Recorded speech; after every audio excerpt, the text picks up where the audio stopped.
কাল ছিল সানডে আর কাল গিয়েছিলাম আমরা একটুখানি টাইলস দেখতে।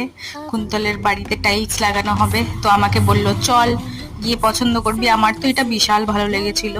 তারপরে আমরা অনেক কিছু দেখছিলাম পরপর, আর যেটা দেখছি সেটাই পছন্দ হয়ে যাচ্ছে, বুঝতে পারছি না, ভীষণ কনফিউজড হয়ে গেছিলাম যে কোনটা নেওয়া বেটার হবে, কোনটা না নিলে বেটার হবে। কারণ বাড়ির রুমের মধ্যে যেহেতু লাগাবে, তো হোয়াইট কালারটা খুব একটা চাইছি না, হোয়াইট কালারটা হলে আবার দাগ বসে যেতে পারে। তো প্রত্যেকটা ডিজাইন এত সুন্দর লাগছিল, তো বলার ভাষা নেই। তো কোনটা নেব কোনটা নেব না বুঝতে উঠতে পারছি না।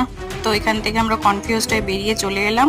তারপরে গিয়েছিলাম একটুখানি শ্মশানকালী মন্দিরে। আর এই যে মা কালীকে দর্শন করার পর আমরা তারপরে মন্দিরটাকেও দেখছিলাম। এটা কিছুদিন আগে মেলা হয়েছিল, তো তখন ভালো সাজিয়েছিল।